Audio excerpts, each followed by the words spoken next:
ओवैसी साहब की भूमिका बहुत महत्वपूर्ण होने जा रही है, जिसमें राजभर साहब के साथ जो 11 पार्टियों का अलायंस असदुद्दीन ओवैसी ने किया है और जो ऐलान किया है, असदुद्दीन ओवैसी ने जिस दिन पहले दिन ऐलान किया था कि हम 100 सीटों पर लड़ेंगे, उसी दिन मैं समझ गया था कि 100 सीटों पर नहीं, भागीदारी मोर्चा पूरे 403 सीटों पर लड़ेगा, जिसमें 100 सीटें ओवैसी साहब रिजर्व कर चुके हैं अपनी। हैदराबाद में जो दारुसलाम है, उसके अगल बगल रहने वाले लोग, बेंगलोर में रहने वाले लोग, ओवैसी साहब का जो घर है, उनके घर के अगल बगल रहने वाले कई लोग मेरे पर्सनल व्हाट्सएप मित्र हैं, जिन्होंने। जय हिंद। मेरे देश के नागरिकों, आप सबको मैं हृदय से सलाम करता हूं। संख्या नहीं होती है कुछ भी, कि रैली है एक बहुत बड़ी, 10 लाख लोग बुलाए गए, लाख लोग बुलाए गए, 20 लाख लोग बुलाए गए। आज सोशल मीडिया का जमाना है। मैं जो बोल रहा हूं, क्षितिज लाइव कर रहे हैं, कई वीडियोस बन रहे हैं, कई लाइव हो रहे हैं, और ये बाद में बहुत लंबे समय तक सुना जाएगा। मैं राजनीति में सक्रिय हुआ था सन 1984 से 1984 में मैं छात्र राजनीति से आरंभ हुआ था। तब कांग्रेस की सरकार होती थी, मुलायम सिंह यादव की राजनीति तब आरंभ हुई थी। मुलायम सिंह यादव एक बजाज प्रिया स्कूटर से आते थे चारबाग रेलवे स्टेशन, और स्कूटर से ही जाते थे आगे। उस दौर से और इंदिरा गांधी के इमरजेंसी के दौर से आज तक जो मैंने देखा है, सभी दल, सभी पार्टियां जनता को मोहरा बनाती चली आई हैं अपने लिए, अपनी सत्ता के लिए। लेकिन ये जो बात अभी अभी कही ना, कि एक टेम्पो ड्राइवर ने, एक हिंदू टेम्पो ड्राइवर ने, जिसने तिलक लगाया हुआ था, उसने असदुद्दीन ओवैसी की बुराई नहीं बर्दाश्त की और उनको, अपनी सवारी को गाड़ी रोक के उतार दिया किनारे। ये एकदम सच्ची बात है। हैदराबाद में जो दारुसलाम है, उसके अगल बगल रहने वाले लोग, बेंगलोर में रहने वाले लोग, ओवैसी साहब का जो घर है, उनके घर के अगल बगल रहने वाले कई लोग मेरे पर्सनल व्हाट्सएप मित्र हैं, जिन्होंने ओवैसी साहब की पर्सनल तारीफ की। और मैं आप सबसे एक सवाल पूछता हूं, आज अगर आपको राष्ट्रीय स्तर पर देश में नेता चुनना हो कि नेता, आदर्श बनाने योग्य नेता कौन है, तो आदर्श बनाने योग्य नेता आप किसको मानेंगे? कहां? गिनती पर भी गिने जाने वाले। एक जमाना था कि अटल बिहारी वाजपेयी, चौधरी चरण सिंह, हमारे एक पीवी नरसिम्हा राव भी देश के प्रधानमंत्री हुए, वो भी एक थे। इससे पहले डॉक्टर मनमोहन सिंह थे, उन्होंने बहुत बढ़िया अर्थशास्त्र पूरे देश को दिया। 10 साल में कभी भुखमरी जैसी पोजीशन नहीं आई, कभी मॉब लिंचिंग नहीं हुई, कभी इंसान का दुश्मन अपनी धर्म जाति को लेकर के नहीं बना था।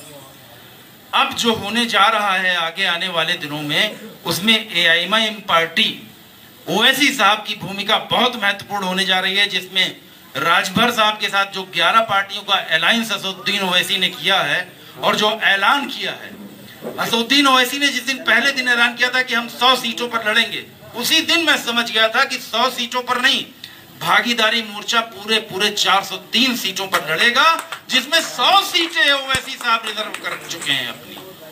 403 सीटों में 100 सीटें असदुद्दीन ओवैसी ने भागीदारी मोर्चा में अपनी रिजर्व कर ली है। हमारे उत्तर प्रदेश में 143 मुस्लिम बाहुल्य इलाके हैं।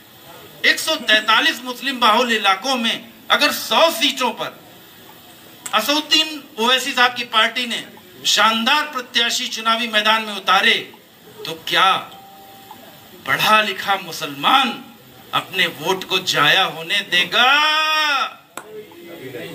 कभी नहीं। जाहिल मुसलमानों को, जाहिल हिंदुओं को वोट बैंक बनाया गया। मेरी फिर बात वही कहूंगा, जाहिल मुसलमानों को, जाहिल हिंदुओं को वोट बैंक बनाया गया। लेकिन पढ़ा लिखा हिंदुस्तानी, पढ़ा लिखा जो वोट है, वो अपना स्वार्थ देख करके वोट देता है। अब पढ़े लिखे तबके की समझ में कोरोना वायरस की इतनी खतरनाक बीमारी के बाद, लाशों के ढेर देखने के बाद, मौत की व्यवस्था देश की अव्यवस्था बन गई। मौत की व्यवस्था मतलब मौत बट रही है जैसे, ये देश की अव्यवस्था बन गई। हमारे देश में जो सिस्टम है, वो सिस्टम पूरी तरह फेल्योर साबित हो गया, जबकि इतने लंबे समय से मोदी साहब की सरकार थी। आप लोग याद करिए, जब कोरोना वायरस आया, मोदी जी आए, 18 दिन में महाभारत का युद्ध जीता गया। 21 दिन में हम कोरोना से जीत जाएंगे। थाली, घंटी, घड़ियाल सब कुछ तो कर डाला गया ना। मिला क्या आपको बताइए? डॉक्टरों को श्रद्धांजलि दी क्या भारतीय जनता पार्टी ने? डॉक्टर्स को, जो बहुत बड़ी संख्या में डॉक्टर्स, पैरामेडिकल स्टाफ कोरोना से लड़ते लड़ते शहीद हो गए, क्या उनको श्रद्धांजलि दी? नहीं, अपनी दुकान चलाई, थाली, घंटा, घड़ियाल बजा के, आतिशबाजी। मतलब मैं दंग रह गया था कि एक दिन मोदी साहब ने कहा और पूरा देश दिवाली मनाने लग गया। देश में मौतें हो रही थी और देश दिया जला रहा था। देश में मौतें हो रही थी और देश से दिए जलवाए जा रहे थे। ये हमारे देश का सबसे बड़ा दुर्भाग्य था। क्योंकि मेरा स्वास्थ्य आजकल ठीक नहीं चल रहा है। कल रात में 10:15 बजे क्षितिज द्विवेदी का फोन आया मेरे पास और मैंने क्षितिज से कहा कि मैं कल कानपुर आऊंगा। आज सवेरे मैं डॉक्टर के पास गया। आज मुझे राज स्कैनिंग में मुझे अपनी MRI करानी थी। राज स्कैनिंग में अभिषेक से मेरी फोन पे अपॉइंटमेंट की भी बात हुई, लेकिन मैं नहीं गया। मैं कानपुर आप लोगों की हौसला अफजाई के लिए क्यों आया? क्योंकि आज मित्रता दिवस है, आज मित्र दिवस है और ये है सच्ची मित्रता। हिंदू मुस्लिम एक रहेगा, देश में एकता का राज चलेगा। ये है हिंदू मुस्लिम की सच्ची एकता की मिसाल कायम करने मुझे यहाँ आना ही पड़ा। मैं लखनऊ का अन्ना आप सभी का बहुत बहुत धन्यवाद देता हूँ। अधिक नहीं बोल पा रहा हूँ क्योंकि स्वास्थ्य नहीं ठीक है, सवेरे से थका हुआ हूँ, कल से मेरी तबीयत नहीं ठीक है। बाद में आप सब मुझे बुलाएंगे, बाद में भी आऊंगा, बाद में आपसे वार्ता होंगी। धन्यवाद। बहुत बहुत बड़ी बात कह दी। सच बात है कि आज फ्रेंड्स